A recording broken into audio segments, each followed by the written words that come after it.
Let's go back and study the need for rural to be mainstream.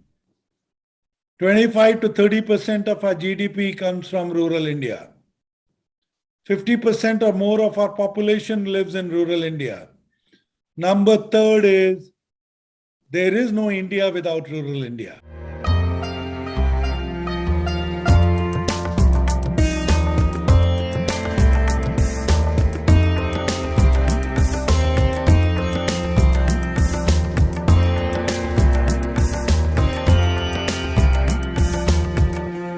Hello and welcome to Nation Talks. It's a Metamorphes initiative and I'm Preeti Prakash.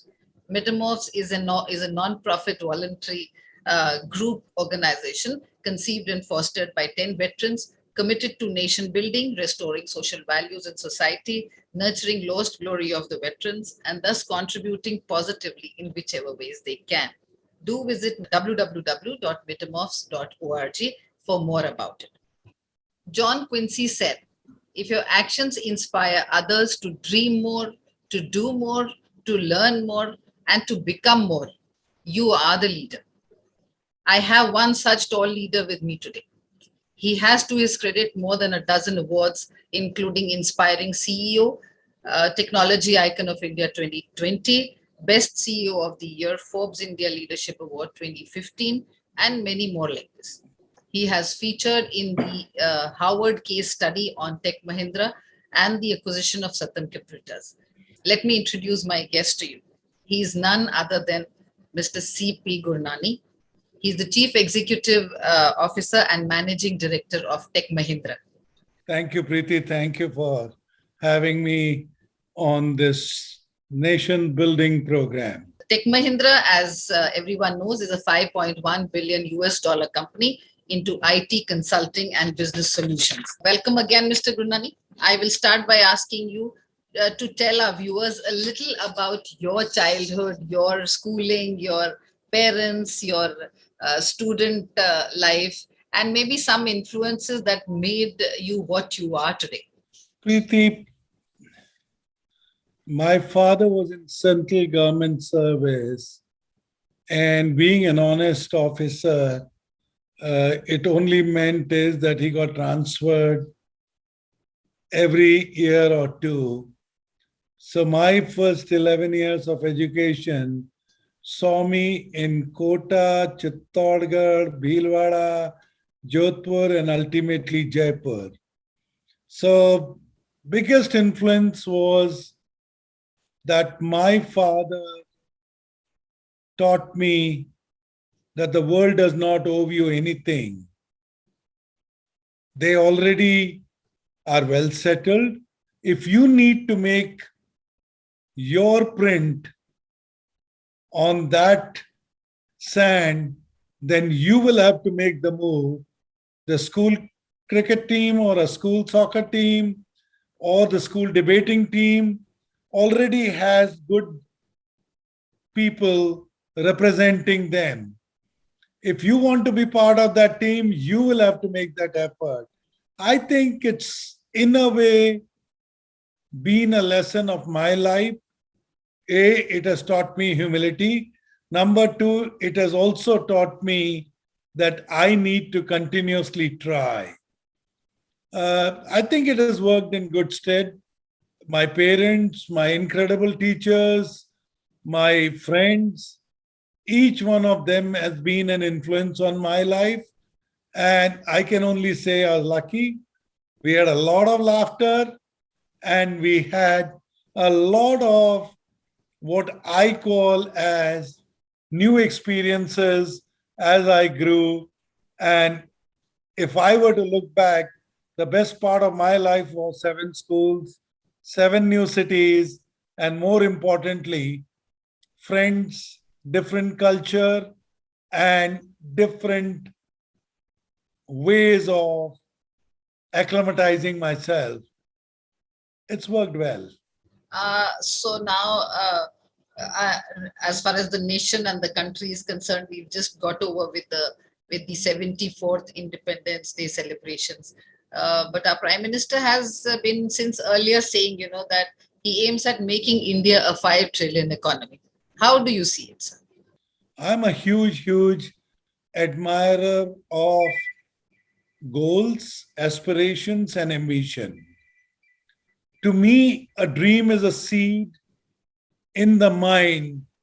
And if we choose to back it up with actions, I think the dreams do become a reality. So I'm happy that as a nation, we are aspiring and will deliver a $5 trillion economy. And I'm more excited because I know it will be a combination of things, combination of rural India continuing to play an important role in how India flourishes and becomes a powerhouse. I am more excited because technology will become the ultimate driver for economic growth.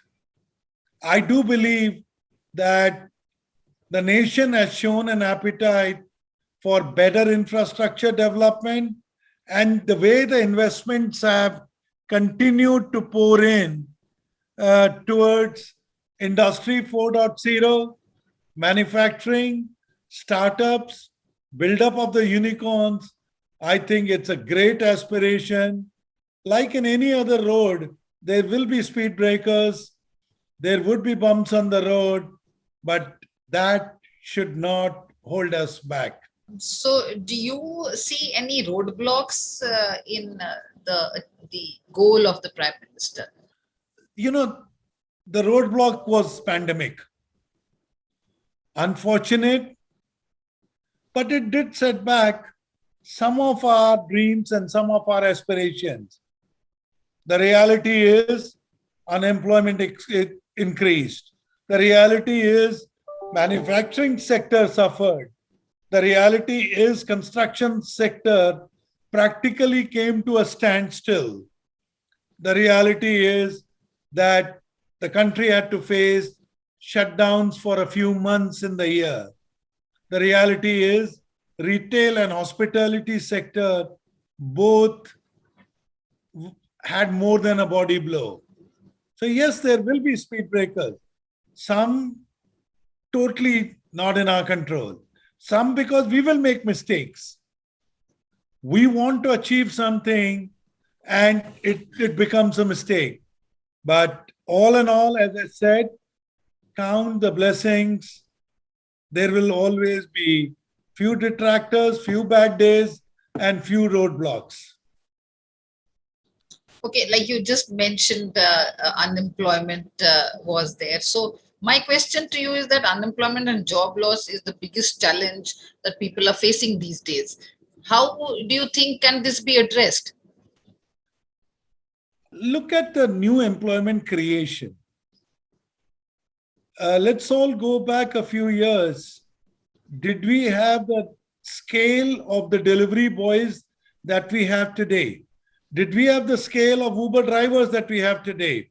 Did we have the number of cafe days or the coffee shops that we had those days?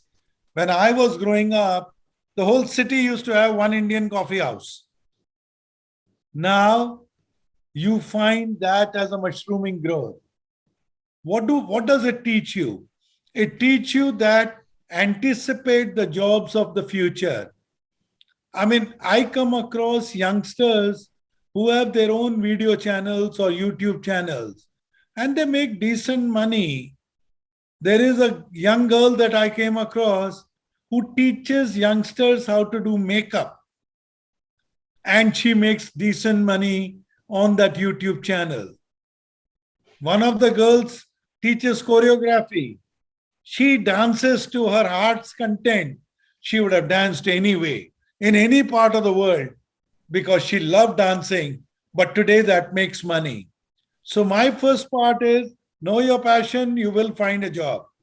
Number two is as a policy maker, there are only two vaccines for long term. One is startups, and the second is skill development. I think as a policy maker, if I apply these two vaccines, I mean, we are now talking seriously building a nation.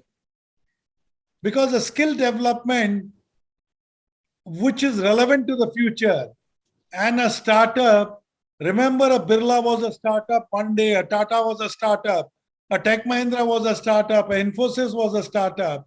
And if today Tech Mahindra has 130,000 employees, it is because the oxygen that this startup got and has now become a viable, thriving 40,000 crore business. So, two strong requests to all the policymakers: let's overinvest in startup nation, let's overinvest in skill development. Okay. Mr. Gurnani, how would you define national character? In a lot of ways, it reflects few things that we all developed during our childhood. Our parents, our grandparents, our society helped us build a fine balance between right and wrong. And as long as we remember what we learned as a child of what is right and what is wrong, I think that applied in a bigger crucible called society, even bigger reactor called nation, as long as we can understand what is right and wrong and we know the right path is the right way, I think we as a nation will be able to salute the right and hence be able to enhance our inner strengths or be able to demonstrate our character. So, viewers, we'll welcome your feedback on my guest's take today and more on what he speaks and the insights that he gives us into. Do write in a comment box and we'd be happy to answer to your queries. Coming back, Mr. Gurnani, do you think Indian education system needs a change? Indian education system has to clearly evolve with the times. Today's education system, number one is the medium. The medium is the connected education, connected devices, and a connected India. To me, that Preeti Prakash is able to conduct this interview without any physical meeting, and your viewers and my colleagues all over the world will be able to participate in it, clearly demonstrate that we all have to change with the times. Number two, this is better. I mean, that Preeti Prakash and Chandra Prakash are able to talk to each other at 9:30 p.m. in the evening because we are able to work from our own living rooms. To me, that hybrid education, I do understand education is a journey, and a journey is more education than the classroom. But I cannot take away the fact that today the best of the educators, the best of the professionals, the best of the academia can collaborate with industry, and industry can collaborate with the researchers because of the hybrid education possibilities. Number third, I think somewhere our education system has to become a lot more practical. You know, there are countries where I have had a chance to visit. A 8-year-old child is solving a practical problem. And what is that practical problem? Visit to the store and tell us how to market Nestle's Kit Kat better. Now, 8-year-old child. I as an 8-year-old did not even know there was a Kit Kat. And there's somebody in the Western world is looking at a marketing plan of a Kit Kat. Number two, a 12-year-old guy asked to debate in an assembly on whether a bill introduced in the lower house of the parliament is the right bill, and if you were to oppose it, how would you oppose it? I mean, I promise you, I, as a 12-year-old or any 12-year-old in India, does not get that exposure. And that's where I would suggest our education system needs to be reformed for critical thinking, alternate thinking, and better soft skills, better presentation skills than what we do today, because we are very examination oriented. And I'm sure the policymakers must realize that human experience management, teamwork, and critical thinking are equally or even more important skills. Absolutely, you were very right about that. So moving on to the social media. Mr. Gurnani, you're quite active on social media. We see you on Twitter, we see you on LinkedIn, and probably you're there on Facebook also. Something, I mean, tell us, what do you find so interesting about social media, and do you particularly see it as a change maker, a great change maker, kind of a catalyst? So, Preeti, one is, let's all realize what is the axis on which the whole of the world rotates. Whether you are a teenager or whether you are a 100-year-old person, it rotates not around the panchayat or the gossip that used to happen near a pawn shop. Now that access has evolved, it has made you be digital. It is anticipated that the number of internet connections in rural will cross the urban by 2025. So, if you are going to become a digital nation, if you're going to become a smart nation, somewhere social media has a role to play. I, in the beginning of the interview, spoke to you about our achar maker in Amethi being able to sell their achar in Koramangala, Bangalore. Why? Because we are now a smart nation.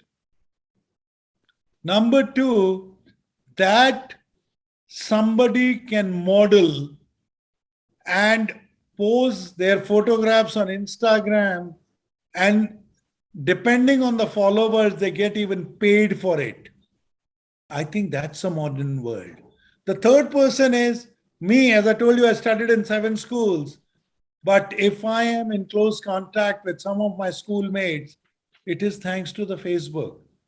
Fourthly, Twitter. I mean, I am able to communicate with my employees and my colleagues faster on a Twitter than I am able to communicate through my internal newsletters.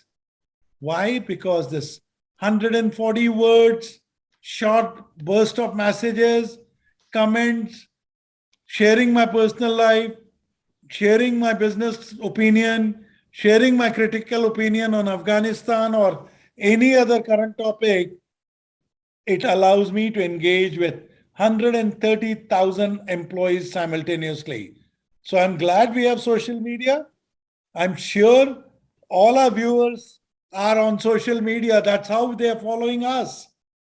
So, Preeti, I'm so glad that we all are continuing to embrace social media.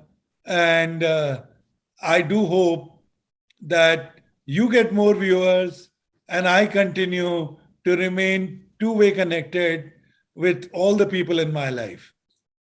Yeah, so you just mentioned about the reach of social media and the digital medium as well. You made a mark for yourself in the IT industry. Are you satisfied with the reach of digital reach of India, particularly in the rural India?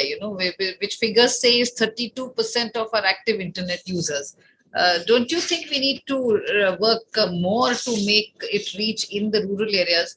because as you said, Facebook is there, of course, everyone is there on it, but still our people in the villages maybe are not so much I would use the word literate, or so much conscious as to be there actively on social media for whatever uh, benefits, even the benefits that they get from the government, or that interactive medium. So rural India is my question. So, Preeti, let's go back to your question number one, $5 trillion economy. Let's go back and study the need for rural to be mainstream. 25 to 30% of our GDP comes from rural India. 50% or more of our population lives in rural India. Number third is there is no India without rural India.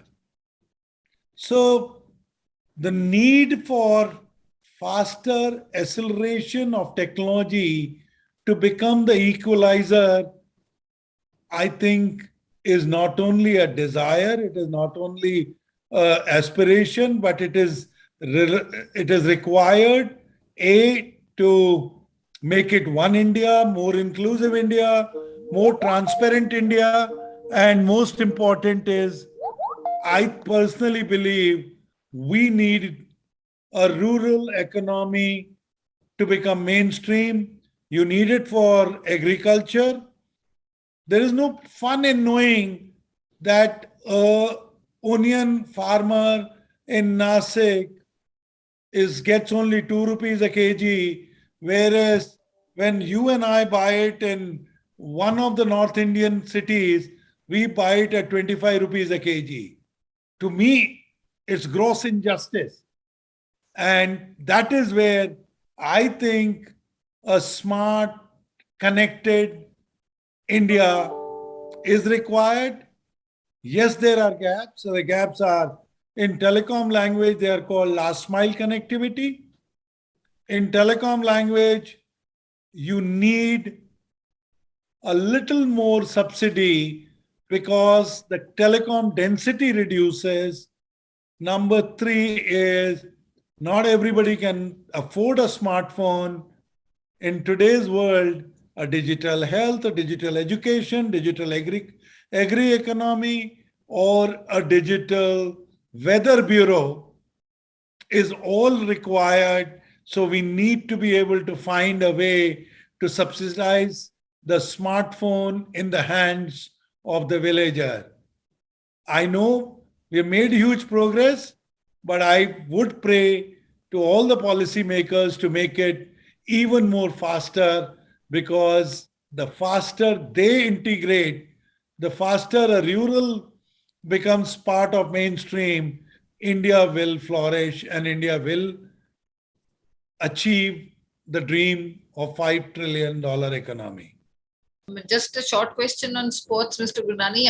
Our sports people have won 7 medals in Olympics and come, and we are a budding nation as far as sports is concerned. Do you think there has been India could have done better but in terms of winning more medals and bringing in more laurels?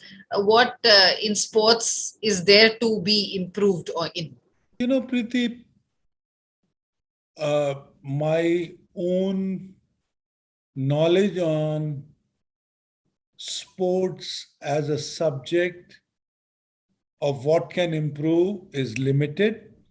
But, common sense tells me that a Milkha Singh was in Indian Army, that a Neeraj Chopra was in Indian Army. That means Indian Army needs to become more exposed to the international coaching, because there is a fair amount of raw youthful energy there. If we are able to expose them to international coaches, they will do well. Neeraj Chopra did well because international coaches guided him.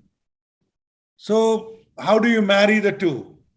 Number two, one state, Odisha, influenced the revitalization of hockey. One northeastern state has created a wave for women boxing. One state called Haryana has created more sportsmen. Why is it that we are limited to an Odisha, Punjab, Haryana, or Manipur? What are the other states doing? Why are they cannot be challenged to contribute to nation building or to create sportsmen? Number three, I think this is one example where the public private partnership should be encouraged a lot more.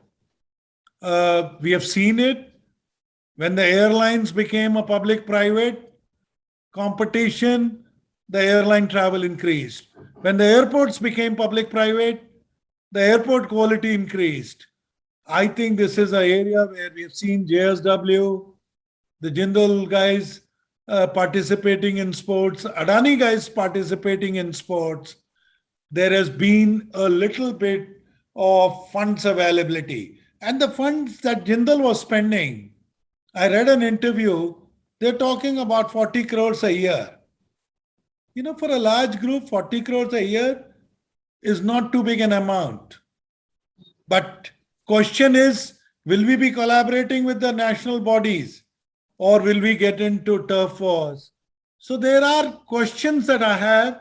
I may not have concrete suggestions, but instinct tells me competitive states, more sports quota in Rajya Sabha and Lok Sabha, more awards, the way we have showered them now, and more Odissas and Manipurs and Haryanas will mean better sports. And maybe more funds also by the government in the sports infrastructure, sports training of the sports people that are coming up in the country. That's where I said public-private partnership, because the utilization of funds will become better. We have seen one Gopi Chand Pulia in Hyderabad, one badminton academy has created the various badminton stars. So that's why I am very keen on public-private partnership. Patiala did not create medal winners, but a few Patialas and Jindals did create medal winners. So, I mean, just to make a small observation is that although the government has, cut on the budget of sports, but still our sportsmen are coming up on their own and really performing very well for the country. Last of all, Mr. Gurnani, you are a leader that inspires others and you're a catalyst in yourself. What would be your message to the young entrepreneurs? I think, Preeti, you'd be surprised. The young entrepreneurs, the youngsters are smarter than all of us. I can only say is that this small town guy, if I am leading 130,000 people, it only shows that a small town guy dreaming with his eyes open and having a bias for action. If I can reach here, you guys are smarter. Please dream, but do keep into account the realities and do follow your passions. I will be your cheerleader. I want to celebrate your success. And I can only say is you guys have better potential and more opportunities than I had during my time. It was really nice talking to you, Mr. Gurnani. Thank you so much for coming and sharing your thoughts with us and your experience and your stories. For my viewers, don't forget sharing, subscribing, liking, and pressing the bell icon. Do write in a comment section if you want us to cover any other issue and discuss on it. We'll be happy to bring them to you. I'll be back soon with you in the next episode of Nation Talks. Till then, stay safe, stay happy. Thank you once again, Mr. Gurnani.